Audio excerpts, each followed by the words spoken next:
What's going on, guys? JSkeleton here, the brand new video for you guys today. Some more Black Ops 3 action. We are less than a month away. I am extremely stoked. I cannot wait.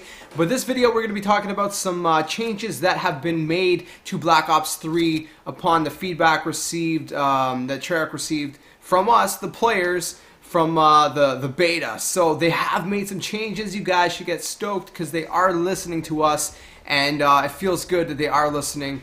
And so I'm gonna read you everything. All right, it's Treyarch's David Vonderhaar posted a blog post on the PlayStation blog revealing some of the changes that were made. So I'm gonna link that in the description below if you guys want to read it yourself. But I'm gonna read you literally every single bit of it because I might as well just read it all to you guys and you know, let you guys know what is up, or at least you know the main points of it. So let's get started. The first thing pointed out is the Black Hat.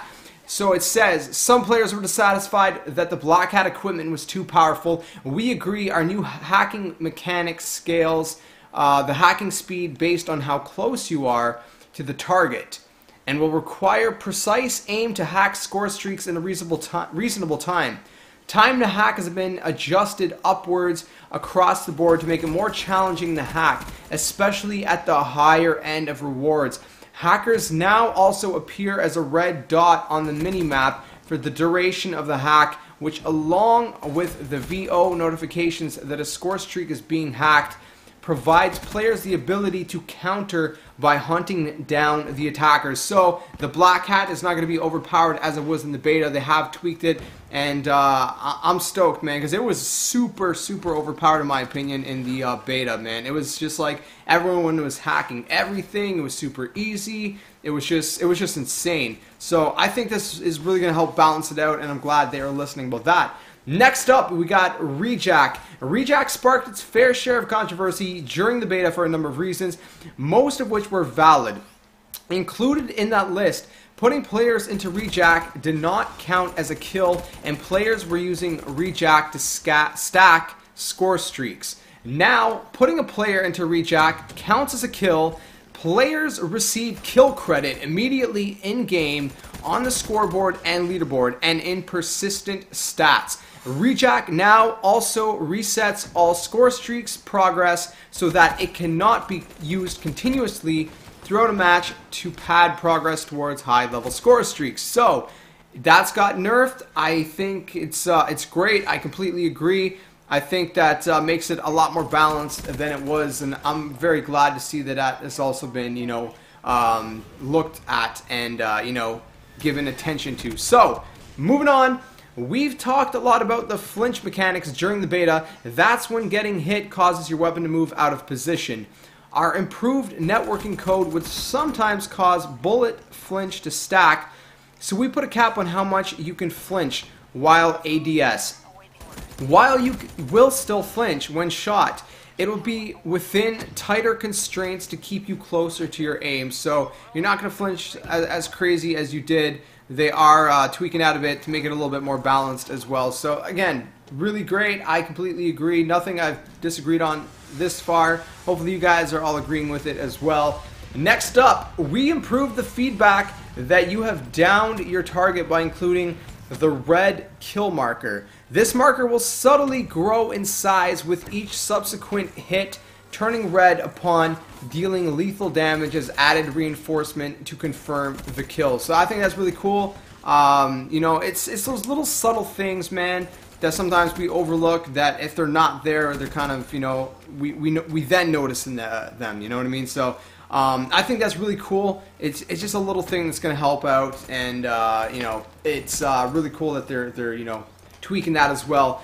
Next up, during the beta, any downward or backward player movement could make the grenade toss distances feel awkwardly short, which, man, they definitely did. Anyways, moving on. This has been adjusted so that player velocity never negatively impacts grenade trajectory.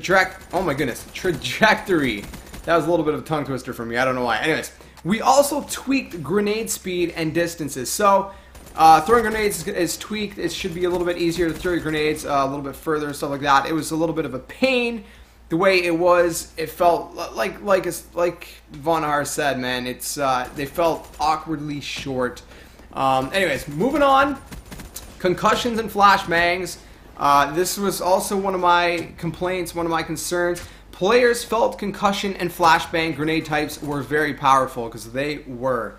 That was my part because they were. Anyways, moving on. While both grenade types need to be in order to stay viable as equipment choices, we reduced the concussion grenade stun time by 1 second and are now unlocking the tactical mask perk, which is the counter for both concussion and flashbangs, earlier in the progression system at level 13. So I think that's pretty cool, man. I am very glad because concussions and flashbangs in the beta were driving me up the walls, man. It was just crazy. It was one of the things that actually bothered me, man. Certain things I was able to live with, like rejack and things like that. What I still thought they should have been nerfed and tweaked, but you know, flashbangs and concussions were just one thing that was really driving me mental. Just, you know, anyways. Next up, by popular request, we've added a time in hill stat for the scoreboard and leaderboards in the hardpoint game mode. That is really cool. Again, moving on. Players did not feel sufficiently rewarded for escorting the robot in Safeguard. Players now receive plus 25 score for every 3 seconds that they escort the robot towards the enemy base. So that is cool as well. Let's keep going. Players wanted additional details about how they were eliminated. I completely agree with this one. The kill cam and final kill cam now show what killed you, including weapons, score streaks, specialist weapons, equipment, etc., and what perks the player has equipped. So that is really cool. It's nice to see, especially if you want to try out the gun that you got killed by, you know, things like that. Finally, additionally, various weapon balancing changes were implemented, including to the Razorback and M8A7, which are two of the guns that a lot of people, you know, were kind of finding were a little bit overpowered. Hopefully the Razorback and M8A7 is still going to be solid. I'm sure they will be, but they did need a little bit of a nerf. As much as I loved both guns, I admit both of them needed a little bit of a nerf. So that is it. That is a little bit of, you know, walk through the changes that's going to be taking place for Black Ops 3. So those are the things you can expect when Black Ops 3 drops. So it is going to be a lot more balanced. I'm really glad that Treyarch was listening, and you know, they are balancing things out a lot better, because that's just what they're known for, is, you know, a very balanced game, and that's what a lot of people appreciate them for. So but yeah, that's going to be it for this video, guys. Let me know if you guys are still super hyped for Black Ops 3. It is coming out, like I said, less than a month. I cannot wait. I am super stoked. It's going to be a great time, and you know there's going to be a ton of content when that drops. But yeah, so make sure you guys smack the like button. If you were not already, please subscribe, like, comment, share, and all that awesome stuff. It really helps the channel. And of course, you guys get to stay up to date with everything that I publish on this channel. But like I said, that's it for this video, guys. I will catch you guys in the next video. And like always, until then, game on.